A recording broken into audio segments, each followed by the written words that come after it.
पुष्पा लौट आया है। इस बार फिर से छा गया है। आज इस वीडियो में हम पुष्पा 2 की कहानी पूरे विस्तार से समझाएंगे। अगर किसी वजह से आप फिल्म को नहीं देख पाए हैं तो चिंता मत करिए, यहाँ हर पल पल का रोमांच महसूस होगा। और हाँ, अगर अपने चैनल को सब्सक्राइब नहीं किया है तो कर लीजिए।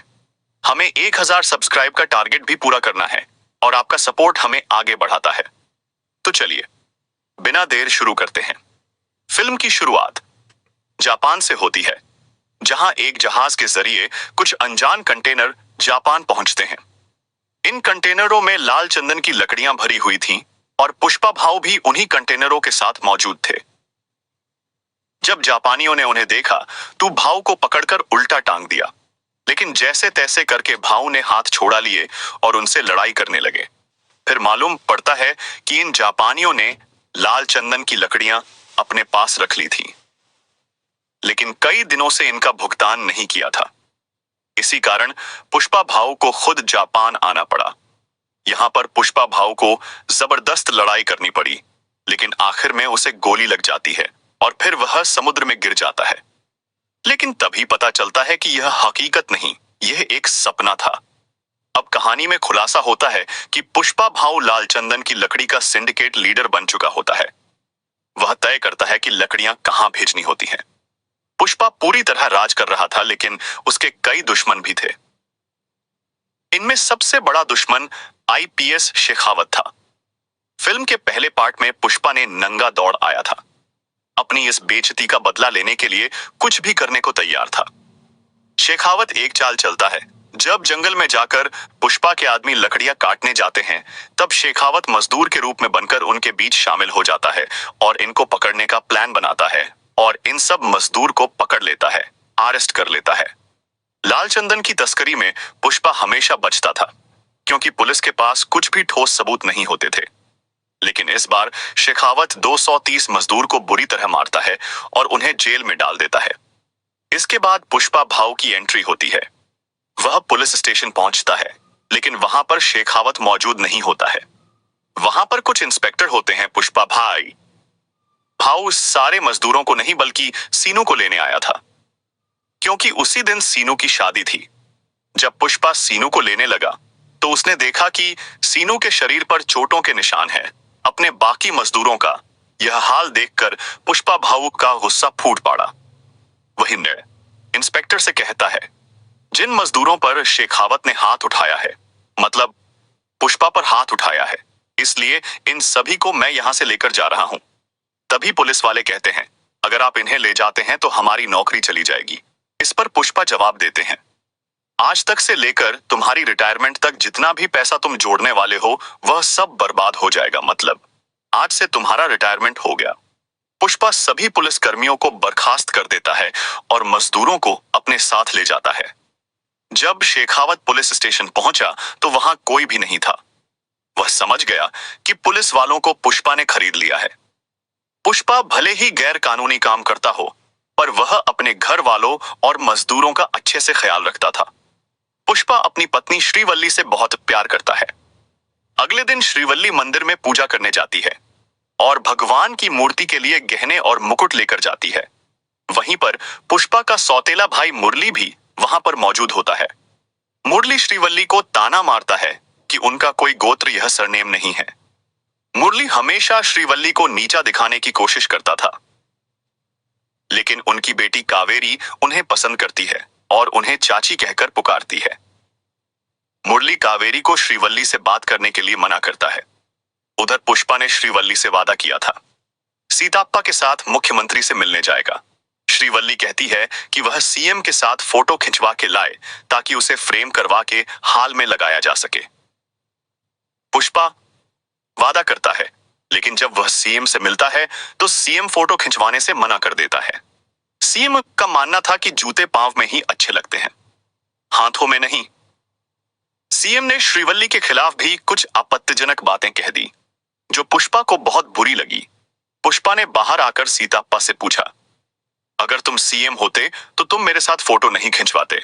सीताप्पा ने कहा, मैं चाहे कुछ भी बन जाऊं, पर मैं तेरे साथ फोटो जरूर खींचाऊंगा क्योंकि तू मेरा भाई है। फिर यह सुनकर पुष्पा ने सीताप्पा से कहा, फिर तुम सीएम बनने की तैयारी कर लो। पुष्पा ने सीधा पूछा कि सीएम बनने के लिए कितने पैसे चाहिए होंगे। सीताप्पा ने कहा करीब 100 करोड़। इस पर पुष्पा कहता है कि मैं तुम्हें 5 करोड़ दूंगा, लेकिन सीएम तुम्हें ही बनना होगा। सिद्धप्पा पुष्पा के कहने से सेंट्रल मिनिस्टर से मिलने गया। फिर वहां पुष्पा ने मिनिस्टर के पास एक सोफा भेजा जिसके अंदर 25 करोड़ थे। लेकिन उसके बाद सीताप्पा ने पुष्पा को समझाया कि इतने पैसे खर्च करना ठीक नहीं है। लेकिन पुष्पा ने बताया कि वह अभी नेशनल नहीं, अब हुए इंटरनेशनल लेवल पर काम कर रहा है। उसने लाल चंदन की लकड़ियों की एक नई डील की है। 1 टन पर 2.5 करोड़ दिला सकती थी। पुष्पा विदेश में जाकर एक बड़े बिजनेसमैन से मिला और 2000 टन लाल चंदन की लकड़ियों की डील की। इस डील से उसे 4000 करोड़ मिलने वाले थे। इस डील के लिए पुष्पा ने अपने सभी सिंडिकेटों के सदस्यों को आदेश दिया कि हर जगह से लाल चंदन की लकड़ियां इकट्ठा की जाएं। लेकिन तभी मंगल सीनू और उसकी पत्नी की एंट्री होती है। उन्हें पता चल जाता है कि पुष्पा 2000 टन चंदन की लकड़ियां बाहर भेजने वाला है। यह वह जानकारी शेखावत को बताते हैं ताकि वह लकड़ियां को झपट कर ले, और साथ में वह कहते हैं कि सिंडिकेट के सदस्यों को डराएं, धमकाएं, ताकि वह सिंडिकेट का काम छोड़ दे। दरअसल मंगल सीनू खुद सिंडिकेट का प्रेसिडेंट बनना चाहता था। जब शेखावत को इस बात का पता चला तो शेखावत ने सभी चेक पोस्ट पर नाकाबंदी कर दी। तभी एक चेक पोस्ट पर लाल चंदन से भरी लकड़ी का बड़ा ट्रक पहुंचा। तभी शेखावत भी वहां पहुंचा। इस बार उसने बिल्कुल भी रहीम नहीं दिखाई। उसने पूरे ट्रक को आग लगा दी। इसके बाद सिंडिकेट का एक सदस्य वहां मौजूद था, लेकिन शेखावत सिंह ने उसे भी मौत के घाट उतार दिया। जबकि मंगल सीनू चाहता था कि उन्हें डराया और धमकाया जाए।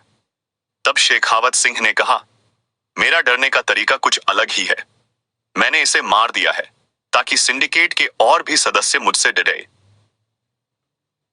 जिस सिंडिकेट सदस्य की हत्या हुई उसकी श्रद्धांजलि सभा पर सभी आए थे, शिवाय पुष्पा भाव के। तभी मंगल सीनू और कुछ और लोग सिद्धप्पा से कहने लगे, अगर पुष्पा और शेखावत सिंह के बीच सुलह नहीं हुआ तो वह सभी को इसी तरह मारता रहेगा। ऐसा ही चलता रहा तो पुष्पा को सिंडिकेट पद से हटा देना चाहिए। लेकिन सीताप्पा ऐसा होना नहीं देना चाहता था। लेकिन वह तुरंत गया, शेखावत से मिलने और शेखावत सिंह को रिश्वत देने की कोशिश की। सिद्धप्पा ने उसे करोड़ों रुपए देने की कोशिश की, लेकिन शेखावत ने इसे भी ठुकरा दिया। शेखावत ने कहा, पुष्पा ने उसे उस रात मुझे नगा दौड़ाया था, मैं उसे किसी भी हालत में नहीं छोड़ूंगा। तभी सिद्धप्पा ने उससे कहा, अगर पुष्पा तुमसे माफी मांग ले और सबके सामने सॉरी कह दे तो क्या तुम उसे माफ कर दोगे? यह सुनकर शेखावत सिंह मान गया और पामे बोल उन असूप पार्टी का इंतजाम करो जहां पर वह सबके सामने मुझसे माफी मांगे। पार्टी के दिन सभी लोग इकट्ठा हुए। हर कोई यह देखने के लिए उत्सुक था कि क्या पुष्पा, जो अभी तक किसके पास नहीं झुका, आज झुकेगा। श्रीवल्ली ने पुष्पा को समझाया कि सिंडिकेट की भलाई के लिए उसको यह कदम उठाना पड़ेगा। शराब की धूत में पुष्पा ने आखिरकार शेखावत सिंह से माफी मांग ली। यह देखकर शेखावत बहुत खुश हो गया। उसने माफी की आवाज को रिकॉर्डिंग कर ली और उसे बार बार सुन रहा था। लेकिन जब पुष्पा घर जा रहा था उसे बार बार अंदर से यह बात चुभ रही थी। पार्टी में बैठे सभी लोग की चौंक गए थे। पुष्पा ने माफी कैसे मांगे? पुष्पा को इतना बुरा लग रहा था, वह आईने में अपनी शक्ल तक नहीं देख पा रहा था। यह घटना उसके स्वाभिमान के खिलाफ थी और यह घटना उसे अंदर से गहराई से झकझोर गई। उसे इतना तेज गुस्सा आता है, वह सभी को सड़क पर छोड़ देता है और गाड़ी घुमाकर उसी पार्टी में लौंड चला जाता है। जब शेखावत वहां से जाने वाला होता है तब पुष्पा उसकी गाड़ी को अपनी गाड़ी से जोरदार टक्कर मारता है, जिससे शेखावत स्विमिंग पूल में गिर जाता है। फिर पुष्पा इसी स्विमिंग पूल में पेशाब करता है। शेखावत को कुछ समझ नहीं आ रहा था कि आखिरकार यह सब क्या हो रहा है। पुष्पा उससे कहता है कि पुष्पा एक ब्रांड है और वह किसी के आगे नहीं झुकता। वह शेखावत सिंह को चुनौती देता है, मैं 2000 क्विंटल टन लकड़ियों को बाहर भेजकर रहूंगा।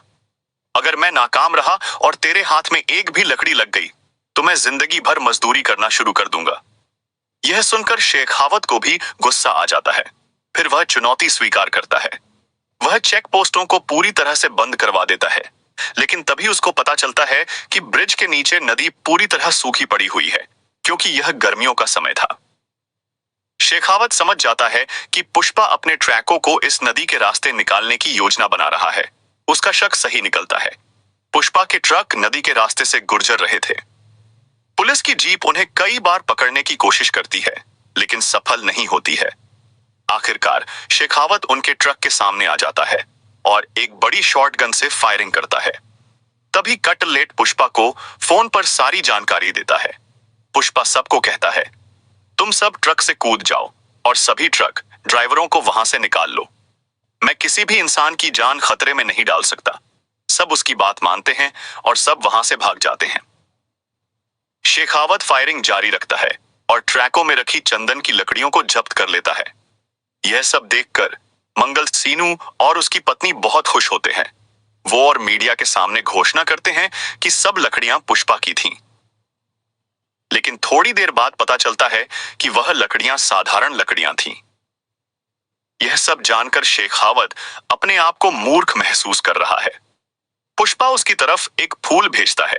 इस पर शेखावत कहता है, मैं अकेला मूर्ख नहीं बना हूं। मतलब मंगल सीनू और उसकी पत्नी भी मूर्ख बने हैं। मतलब हम तीनों ही मूर्ख हैं।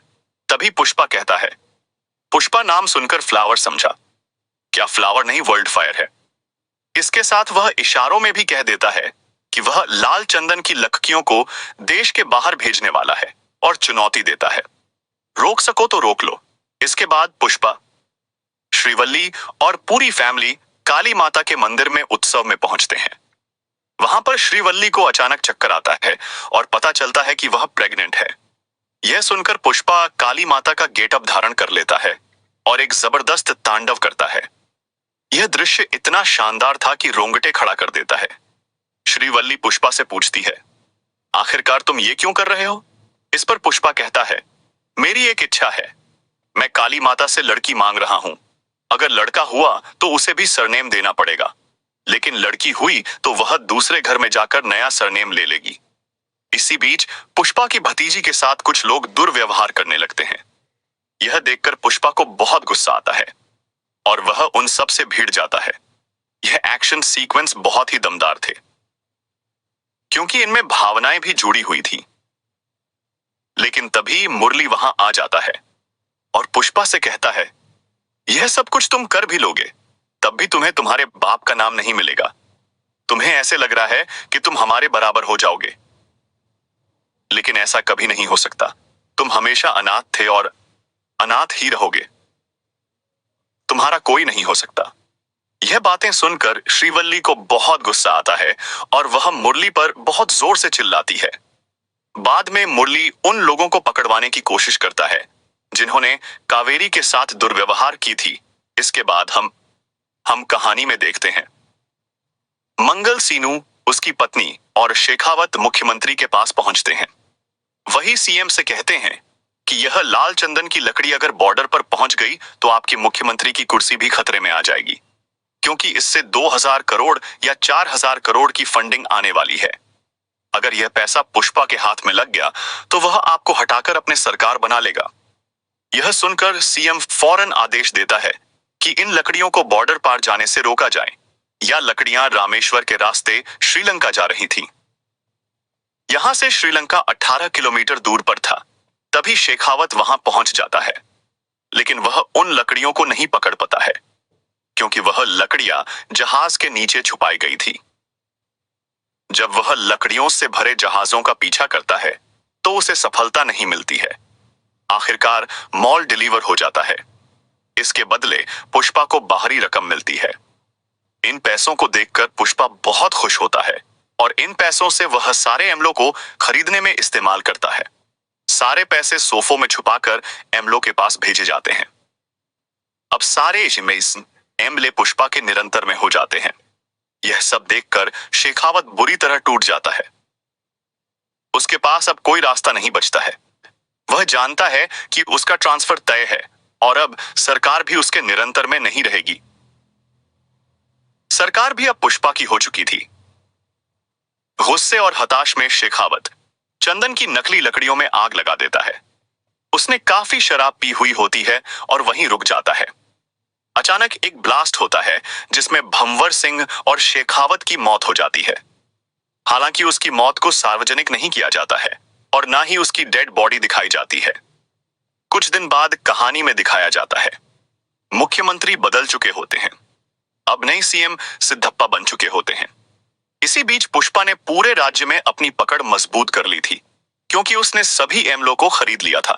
जैसा उसने वादा किया था कि 24 जुलाई को सीएम उसके घर आएंगे, वही हुआ। सिद्धप्पा 24 जुलाई को पुष्पा के घर आया, खाना खाया, फोटो खिंचवाई और श्रीवल्ली से कहा कि वह उसकी वजह से सीएम बना है। पुष्पा ने यह दिन इसलिए चुना था कि इस दिन श्रीवल्ली का जन्मदिन था। घर में छोटा सा सेलिब्रेशन हुआ और सभी ने इसका आनंद लिया। हालांकि सिद्धप्पा सीएम बन चुका था, लेकिन पूरा राज्य में पुष्पा का राज था। लोग उसकी बड़ी इज्जत करने लगे थे। एक दिन पुष्पा की भाभी मुरली की पत्नी पुष्पा को बताती है कि कावेरी को किसी ने किडनैप कर लिया है और बदले में 50 करोड़ मांग रहे हैं और धमकी दी जा रही है। अगर पैसे नहीं मिले तो वह कावेरी को मार देंगे। यह सुनकर पुष्पा न्यूज चैनल पर लाइव जाता है और बताता है कि अगर उसकी भतीजी को कुछ भी होता है तो वह उन्हें खत्म कर देगा। पुष्पा ने उन्हें 1 घंटे का वक्त दिया। यह खबर सिद्धप्पा और सेंट्रल मिनिस्टर के पास भी पहुंच गई। पुष्पा को पता चलता है कि किडनैपर सेंट्रल मिनिस्टर का भतीजा है। सेंट्रल मिनिस्टर पुष्पा को शांत करने के लिए सिद्धप्पा से बात करवाता है। सिद्धप्पा कहता है कि किडनैपर सेंट्रल मिनिस्टर का भतीजा है, वह उसे कुछ ना करें। पुष्पा जवाब देता है कि उसे कोई फर्क नहीं पड़ता है, वह वही करेगा जो उसे सही लगेगा। किडनैपर ने पुष्पा को अकेले अड़े पर आने को कहा और 10 करोड़ की मांग है। सबसे पहले शॉटगन से फायर करता है, लेकिन किडनैपर कावेरी को गन पॉइंट पर ले लेते हैं और पुष्पा को आत्मसमर्पण करने को मजबूर कर देते हैं। वह उसके हाथ पांव बांध देते हैं और कावेरी के साथ दुर्व्यवहार करने लगते हैं। यह देखकर पुष्पा को गुस्सा आता है और वह अपने बंदे हाथ पांव के बावजूद सभी किडनैपरों को बुरी तरह मार डालता है। उसने सेंटर मिनिस्टर के भतीजे और उसके भाई को भी मार डालता है। यह सब कुछ होने के बाद मुरली पुष्पा के घर आता है। वह अपनी गलती पर पछताता है और पुष्पा और परिवार से माफी मांगता है। मुरली कहता है उसे समझ आ गया है कि उसकी असली फैमिली पुष्पा ही है। वह कावेरी का कार्ड देने आया था और कहने लगा कि कावेरी ने कहा है कि अगर पुष्पा उसकी शादी में नहीं आएगा तो वह शादी नहीं करेगी। यहाँ कहानी के अंत में पुष्पा एक इमोशन मोड पर पहुंच जाता है जब श्रीवल्ली उसे बताती है कि कार्ड के ऊपर उसके पास पिता के नाम पर पुष्पा का नाम है। पुष्पा की आंखों में अंशु छलक जाते हैं। यह सब देखकर वहां सब लोग हैरान हो जाते हैं, क्योंकि पुष्पा को शायद ही किसी ने इस तरह रोते हुए देखा गया हो। इस भावुक पल को पूरी तरह बदल कर की रख दिया। पुष्पा अपने परिवार को माफ कर देता है और कावेरी की शादी में पूरे परिवार के साथ शामिल हो जाता है। परिवार के बीच सभी गलतफहमियां खत्म हो जाती हैं और सब लोग आगे बढ़ाने की फैसला करते हैं। दूसरी ओर सेंट्रल मिनिस्टर के घर मातम छाया हुआ है। उसके भाई और भतीजे की मौत के बाद स्थिति और खराब हो जाती है। तभी एक आदमी पार्सल लेकर मिनिस्टर के घर आता है। जैसे ही वह मिनिस्टर के पास पहुंचता है, तभी पहाड़ी से कोई अनजान आदमी बाट लास्ट कर देता है। फिल्म यहीं पर खत्म हो जाती है, लेकिन वही आदमी कौन था, ब्लास्ट क्यों किया, इसका खुलासा नहीं हुआ। पुष्पा 3 की घोषणा के साथ यह फिल्म खत्म होती है, जिसका नाम होगा पुष्पा द रामपेज। तो दोस्तों, कैसे लगी आपको यह कहानी? चैनल को सब्सक्राइब जरूर करें।